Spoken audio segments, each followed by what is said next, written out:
Hello friends, Q&A के 10th episode में आपका स्वागत है। ये back to back Q&A videos हैं। आपकी काफ़ी सारी क्वेरीज पाइलअप हो गई थी। आई थॉट कि मैं पहले इन्हें एड्रेस करूं, फिर अपकमिंग वीडियोस पर आऊं, क्योंकि बहुत सारे रिसेंट लॉन्चेस हुए हैं। फिर DDA पर बात करेंगे, फिर अहमदाबाद रियल एस्टेट को भी मैं इंट्रोड्यूस करूंगा। बट आज टॉपिक पर वापस आते हैं, Q&As पर। तो पहला क्वेश्चन लेते हैं। पुनीत जी लिखते हैं, should I take a home loan in case I can pay amount via my savings. तो जी ये बहुत जेनरिक क्वेश्चन आपने पूछा है और इसका कोई स्ट्रेट फॉरवर्ड आंसर नहीं है। ये डिपेंड करता है इन्वेस्टर की प्रोफाइलिंग पर कि किस तरीके की प्रॉपर्टीज आप देख रहे हैं, इस पर भी डिपेंड करता है। पेमेंट प्लान वगैरह क्या है। बेसिकली जो आइडिया है मैं आपकी हेल्प कर देता हूँ। लेट्स से 1 CR के आसपास का एक आप लोन लेना चाहते हैं और आपने इनिशियली 20 ईयर्स के लिए उसे सेंक्शन करा लिया है और आप प्री पेमेंट्स वगैरह करके 7 ईयर्स में क्लोज करना चाहते हैं। तो एक अपनी फिनेंशियल प्लानिंग कीजिए कि 7 साल में मैं इतना प्री पेमेंट वगैरह करके सब कुछ पे ऑफ कर दूंगा। तो जो जनरली मैंने देखा है अपने कनेक्शंस के थ्रू कि हाँ 6 से 7 साल में वो लोन पे ऑफ हो जाता है, अगर वो EMI उनकी 1/3 ऑफ द टोटल इनकम है तो। बट 1 CR के केस का एग्जांपल लें तो फिर भी 50 to 55 लैक्स के आसपास वो एज एन इंटरेस्ट पे कर देते हैं। तो अगेन 1 CR वाला एग्जांपल, क्या आप वो 1 CR कहीं और इन्वेस्ट कर सकते हैं और वहाँ से 50 या 55 लैक्स एटलीस्ट बना सकते हैं? फिर तो ये हमारा जो इंटरेस्ट बैंक को गया है वो सब्सिडाइज होगा या उसको हम ओवरकम कर पाएंगे। तो हाँ, ये सारी कैलकुलेशन करनी है आपको, फिनेंशियल प्लानिंग करनी है, एक मैच्योर तरीके से ही रियल एस्टेट में एंट्री लेना है। रियल एस्टेट में मैच्योर इन्वेस्टर्स हमेशा से रहे हैं, बट हाँ रिसेंट टाइम्स में देखा गया है, स्पेशली 2013-14 के बाद थोड़ी सी इमेच्योरिटी इन्वेस्टर्स ने भी दिखाई है। और मुझे पता है जो अभी टाइम्स चल रहे हैं उसमें भी काफ़ी सारे ऐसे इंडिविजुअल इन्वेस्टर्स हैं जो इमेच्योरली डिसीजन ले रहे हैं। जो आगे आने वाला टाइम है, ये पितृपक्ष के बाद नवरात्र और जो फेस्टिव सीजन्स स्टार्ट हो रहे हैं according to the Hindu calendars, तो अभी ऑफर्स वगैरह बहुत ज़्यादा आएंगे, लुभावने लगते हैं। फिर लोगों को थोड़ा सा ऑफर्स वगैरह देने की कोशिश की जाती है, लुक्रेटिव दिखाने की कोशिश की जाती है। तो हाँ, ऐसे केसेस में इन्वेस्टर्स फंस जाते हैं और बैड फाइनेंशियल प्लानिंग मैं कहूँगा। एक बार को प्रोडक्ट अच्छा या बुरा हो सकता है, वो फिर लॉन्ग रन पर कुछ ना कुछ अच्छा कर जाता है। बट जब आप बैड इन्वेस्टमेंट प्लानिंग्स करते हैं, बैड फाइनेंशियल प्लानिंग्स करते हैं, तो ये फिर आपके लॉन्ग टर्म रिटर्न्स को, आपके रिटायरल्स को, आपकी सिक्योरिटी को इफ़ेक्ट करता है। तो डेट बहुत अच्छी चीज़ है अगर इसको अच्छे टर्म्स में यूज़ किया जाए, और उतना ही बड़ा अभिशाप है अगर इसके साथ थोड़ी सी भी छेड़खानी की जाए तो। राइट, आशा करता हूँ कि आपके क्वेश्चन का आंसर मैंने दिया हो। तो नेक्स्ट क्वेश्चन पर चलते हैं। राजीव कुमार साहा जी लिखते हैं, sir may I like to throw the light, I mean ये ऐसा कहना चाह रहे हैं कि वेट लिस्टिंग कैंडिडेट्स का अफोर्डेबल हाउसिंग में क्या होता है और कितना टाइम लगता है इन्हें फाइनलाइज करने में, जो वेट लिस्ट के जो कैंडिडेट्स हैं उनको, and giving option to all wait list candidates. हाँ, तो क्या ऑप्शंस वगैरह दिए जाते हैं वेट लिस्ट कैंडिडेट्स को? The second draw of affordable housing comes, kindly throw light on it. तो ऐसी काफ़ी सारी क्वेरीज रिसीव होती हैं कमेंट बॉक्स में कि सेकेंड ड्रॉ कब होता है, इसके क्या क्या क्राइटेरियाज वगैरह होते हैं, वेट लिस्ट कब तक बनी रहती है। तो मैं इन सारे क्वेश्चंस को एक साथ ही एड्रेस कर देता हूँ। तो सेकेंड ड्रॉ तब लिया जाता है जब जितने भी वेट लिस्ट कैंडिडेट्स थे वो या तो एग्जिट कर गए या उनको यूनिट अलॉट हो गई, और उनको अलॉट होने के बाद भी कुछ और कैंसिलेशन यूनिट्स बची हुई हैं। मैं एक बार फिर से रिपीट कर देता हूँ, जितने भी वेट लिस्ट कैंडिडेट्स थे उनको या तो यूनिट अलॉट हो चुकी है या वो विड्रॉ कर चुके हैं और उसके बाद भी कुछ यूनिट्स बच रही हैं, तो फिर सेकेंड ड्रॉ होता है। किसी भी प्रोजेक्ट का 3 बार ड्रॉ होता है, उसके बाद बिल्डर फिर उसे MQ के रास्ते निकालने को, निकालने की कोशिश करता है। तो ये 3 ड्रॉज का रूल है। अब वेट लिस्ट कब तक रहता है जी? हमेशा रहता है जब तक सेकेंड ड्रॉ ना हो जाए। आप पहले तो ऐसा होता था कि आपकी जो वेटिंग लिस्ट है वो 100% कन्फर्म होनी है। हो सकता है आज हो सकता है साल भर 1.5 साल भर बाद हो, बट होती थी, क्योंकि लोग कैंसिल करते हैं, कुछ ना कुछ होता है, फाइनेंशियल प्रॉब्लम्स आती हैं वगैरह वगैरह। तो हाँ, पहले ऐसा हो जाता था, बट जो अभी के टाइम्स आए हैं इसमें थोड़ा सा सिनेरियो चेंज हुआ है। And I am not sure कि अब कभी किसी प्रोजेक्ट का, अच्छे वाले प्रोजेक्ट का, सेकेंड या थर्ड ड्रॉ होगा भी या नहीं होगा। तो देखते हैं। जिस हिसाब से जो कुछ पास्ट के अलॉटमेंट्स हैं वो 4,000 रुपीज़ पर स्क्वायर फीट की रेट पर हैं, और अभी का रेट 4,200 बढ़ा, फिर 5,000 बढ़ चुका है। तो अब ऐसी कैंसिलेशंस आने की चांसेस कम है। तो हाँ, पुराने वालों की बात अभी नहीं करते हैं, बट जो नया रूल है, अगर आप वेट लिस्टेड हैं, मैं जनरली आपको यही रिकमेंड करूंगा कि प्लीज़ बने रहें 1 साल 1.5 साल। अगर आपको बिल्डर अपनी तरफ से फ़ोन करे भी कि आपकी वेट लिस्ट क्लियर नहीं होगी, तो फिर भी आप बने रहें। 100% क्लियर होने वाली है ऐसे भी सिनेरियो में, आज भी मुझे लगता है, बट अभी आगे क्या होगा will see through it. But हाँ, वेट लिस्ट का यही है, सेकेंड ड्रॉ तभी आता है जब वेट लिस्ट वाली चीज़ पूरी एग्जॉस्ट हो चुकी होती है, राइट। तो ऐसा कुछ एक्सपायरी नहीं है इसका कि वेट लिस्ट 3 या 4 महीने में, 6 महीने में एक्सपायर हो जाता है, ये चलता ही रहता है सर, राइट। तो नेक्स्ट क्वेश्चन है अमित भोला जी का। ये लिखते हैं, I got T31603 type B in परीना हानु, how can I see exact location and facing. तो जी, इनका मास्टर प्लान है जो बिल्डर ने खुद शेयर किया हुआ है टीसीपी की वेबसाइट पर। मैं एक टीसीपी की वेबसाइट को गो थ्रू करते हुए एक वीडियो बनाऊंगा, मे बी नेक्स्ट या नेक्स्ट अपलोड हो, वो वीडियो आप ज़रूर देखिएगा। तो वहाँ पर आपको मास्टर प्लान, यूनिट लेआउट्स वगैरह के बारे में इंट्रोड्यूस करूँगा कि बिल्डर क्या कहाँ शेयर करता है। बट हाँ, जो कि आपकी T3 है, तो हाँ, फेसिंग आपकी जो मेजर बालकनी की है नॉर्थ, और एक दूसरी वाली जो बालकनी आएगी वो शायद इनके जो एक और टावर है वो फेसिंग रहेगा, मतलब आपका इनर फेसिंग है। यूनिट जैसी भी हो, आई विल रिकमेंड कि आप उसे होल्ड करें, क्योंकि इसकी लोकेशन बहुत अच्छी है। अगर अप्रोच रोड पर 4 चांद लग जाए, जो अरिया मॉल वाला रोड है वो बन जाए, फिर इस प्रॉपर्टी की वैल्यू पिरामिड का जो अर्बन होम्स है उसके बराबर ही की जाएगी, क्योंकि इस लोकेशन की जो कनेक्टिविटी है वो बहुत बेहतरीन है, लोकेलिटी भी बहुत अच्छी है।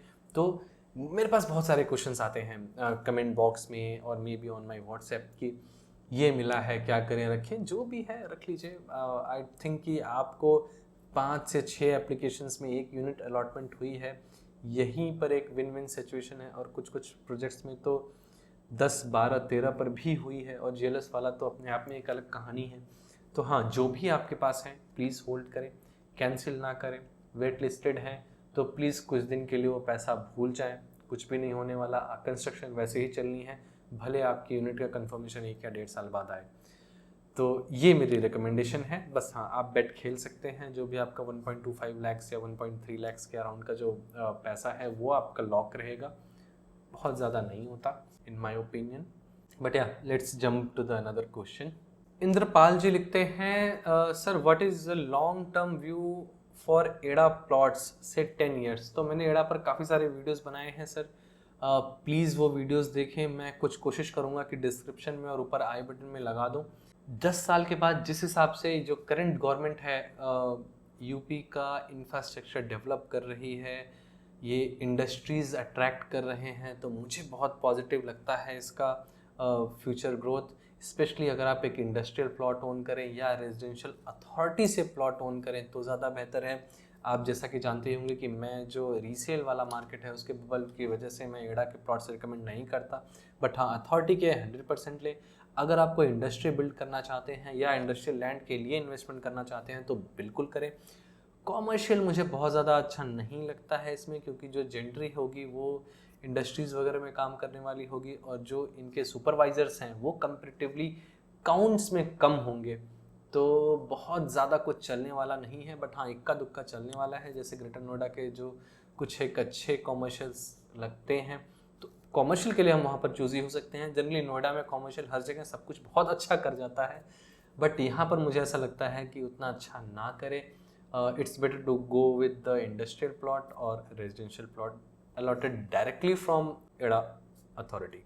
तो नेक्स्ट क्वेश्चन राव जी लिखते हैं, Pivotal Paradise Sector 62 is taking 6 years of construction and till now not given to the customer.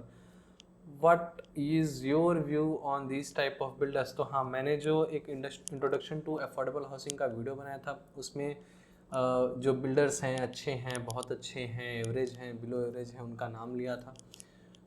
Pivotal paradise भी मेरे हिसाब से बहुत अच्छे बिल्डर्स में नहीं आता, बुरा ही कह लूँ तो ज़्यादा बेहतर है। इनका काम अभी तक कुछ भी डिलीवर तो हुआ नहीं है और इनके 3 प्रोजेक्ट्स हैं if I am not wrong, अभी तक कुछ भी डिलीवर नहीं हुआ है और सब कुछ इंडेफिनिट टाइम के लिए डिले चल रहा है। कब देंगे कब नहीं देंगे आई एम नॉट श्योर। जो द्वारका एक्सप्रेसवे वाला है उनका ठीक ठाक सी कंस्ट्रक्शन हो चुकी है, बट फिर भी उसके उसी का कुछ भी पता नहीं है कब कंप्लीट करेंगे कंस्ट्रक्शन, कब उसे अप्लाई करेंगे। तो हाँ, बहुत अच्छा आउटलुक नहीं है मेरा पाइवोटल के लिए। और समहाउ इन दैट वीडियो मैंने इस बिल्डर का नाम नहीं लिया था, मेरे से मिस हो गया था। तो अगर आपने वो वीडियोज़ अभी तक नहीं देखा है तो प्लीज़ उसे देखें, लिंक डिस्क्रिप्शन में मैं डाल दूँगा। नेक्स्ट क्वेश्चन साहिल उत्रेजा जी लिखते हैं, मैंने एक challenges of living in an affordable housing project पर बात की थी कि हाँ किस किस तरीके के आप प्रैक्टिकल चैलेंजेस फेस करेंगे। कुछ लोगों ने उसे कंपेयर करने की कोशिश की है 5 to 10 CR वाले लग्जरी प्रोजेक्ट से, तो आई डोंट थिंक ये कंपेरेबल है। जो मैंने उसमें कंपैरिजन किया था कि हाँ ये 33 लाख के अराउंड का चीज़ है, रीसेल में 66 के आसपास का निकलता है, और अगर कोई CGCS अपार्टमेंट वगैरह की बात करें तो वो 80-90 लाख अराउंड का मिलता है, तो उसी से कंपेरेबल है। इसको प्लीज़ लग्जरी में ना ले करके जाएं। तो इन्होंने जो क्वेश्चन पूछा है साहिल जी ने, please do cover issues of basic facilities such as water supply, electricity backup, etc.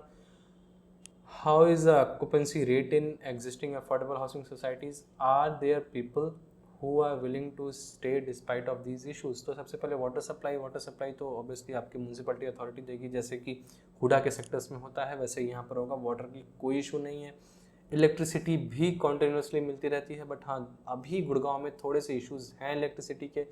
तो DG का कोई सिस्टम नहीं है, जैसा कि मैंने उस वीडियो में बताया था, आपको अपनी तरफ से इन्वर्टर्स वगैरह जैसे होते हैं वो लेकर के चलना पड़ेगा, बैकअप वगैरह अपने से देखना पड़ेगा एटलीस्ट फॉर दिस टाइमिंग। और आई थिंक आगे के लिए भी जैसे कि हुडा की जो कॉलोनीज़ हैं जैसे होता है वैसा ही कुछ यहाँ पर होगा। अगर ऑक्यूपेंसी रेट की बात करें तो it depends on the locality of the product कि कहाँ पर वो सिचुएटेड है। ये डिपेंड नहीं करता कि किसने बनाया है। एक बहुत अच्छा बिल्डर अगर नहीं भी है बट फिर भी उसकी लोकेलिटी बहुत अच्छी है तो वहाँ पर ऑक्यूपेंसी बहुत अच्छी है। कुछ ऐसे जगह भी हैं जहाँ पर कि लोकेशन बहुत अच्छा नहीं है फिर भी 50% के आसपास की ऑक्यूपेंसी है। बट अगर एक एवरेज सिनेरियो की बात करें कि ठीक ठाक सा बिल्डर, ठीक ठाक से लोकेलिटी, वहाँ पर 70 to 80% के आसपास की ऑक्यूपेंसी है। अगर बिल्कुल ही सब कुछ अच्छा है जैसे ट्यूलिप वगैरह का हो गया, अर्बन होम्स का हो गया, मतलब काफ़ी सारे ऐसे 8-10 अफोर्डेबल हाउसिंग प्रोजेक्ट्स हैं, मैं उनका नाम नहीं लेना चाहता, तो वहाँ पर ऑक्यूपेंसी तकरीबन 100% है और रेंटल्स भी बहुत अच्छे हैं। तो despite of having these issues with affordable housing thing, ऐसे इश्यूज़ तो हर जगह ही हैं। लग्जरी में अपने अलग लेवल के इश्यूज़ हैं, हुडा कॉलोनीज़ में अपने इश्यूज़ हैं, अगर आप किसी प्राइवेटली बिल्ड कॉलोनी में रहते हैं तो वहाँ के अलग इश्यूज़ हैं। तो हाँ, मेरा उस वीडियो को बनाने का मतलब सिर्फ यही था कि एटलीस्ट जो ब्रांडी लोग परचेज़ कर ले रहे हैं किसी भी तरीके का, किसी भी बिल्डर का कोई भी अफोर्डेबल हाउसिंग प्रोजेक्ट, तो थोड़ा सा अपनी ड्यू डिलिजेंस करके डिसीज़न लें। हर एक अफोर्डेबल हाउसिंग बहुत अच्छा नहीं होता। तो नेक्स्ट कुणाल गुप्ता जी लिखते हैं, please make a video on which affordable housing is better in terms of layout and facilities. तो देखिए जी, काफ़ी यूट्यूबर्स ने एक best affordable housing projects of Gurgaon types एक वीडियो बना रखा है। I hope if you follow you must have watch such videos, क्योंकि मेरे पास उनकी एक लिस्ट आती रहती है। तो मैं ऐसा कोई वीडियो नहीं करना चाहता जिसमें मैं list of affordable housing projects वगैरह आपको बताऊं, क्योंकि जो रेडी टू मूव इन वाली चीज़ है उसको तो आप जा कर के देख सकते हैं, या एटलीस्ट आई कैन गाइड कि आपके प्रेफरेंस के हिसाब से कौन सा अफोर्डेबल हाउसिंग आपको चूज़ करना चाहिए, डिपेंडिंग ऑन कि आप क्या एक्सपेक्ट कर रहे हैं। बट यस, इस तरीके का वीडियो प्लीज़ मेरे से एक्सपेक्ट ना करें तो ज़्यादा बेहतर है। वो वीडियो इसलिए बनाते हैं क्योंकि उन्होंने रिसेंटली कुछ बेचा होगा या आने वाले टाइम में कुछ स्कोप होगा बेचने का। तो जैसा आप जानते हैं कि मेरा काम बेचने का नहीं है, तो इस तरीके के वीडियोस एक्सपेक्ट ना करें तो ज़्यादा बेहतर है। हाँ, काफ़ी सारे अच्छे अफोर्डेबल हाउसिंग प्रोजेक्ट्स हैं। अब मैं अगर एक दो का नाम ले भी लूँ तो कहीं ना कहीं वहाँ पर एक इम्पैक्ट पड़ता है कि मैंने इसका नाम ले लिया, इसका नाम क्यों नहीं लिया, फिर वो एक अलग डिबेट स्टार्ट हो जाती है। तो yes, I don't want to take any such names of one under construction thing of an ready to position thing, but हाँ, मेरा एक टारगेट है कि जब भी किसी अफोर्डेबल हाउसिंग प्रोजेक्ट से रिलेटेड कोई भी न्यूज़ हो तो मैं एटलीस्ट उसका रिव्यू कर दूं, या इवन कोई लग्जरी या अल्ट्रा लग्जरी चीज़ हो उसका रेरा आते ही मैं उसका रिव्यू कर दूं, जिससे कि एक अच्छा वीडियो बैंक बने जो कि अपकमिंग टाइम्स में जो इंडिविजुअल इन्वेस्टर्स हैं उनको हेल्प मिले मेरे वीडियोस से। यही टारगेट है और आशा करता हूँ कि ये प्रयास आपको पसंद आता हो। अगर हाँ तो प्लीज़ इस चैनल को सब्सक्राइब करें, अपना प्यार ऐसे ही बनाए रहें।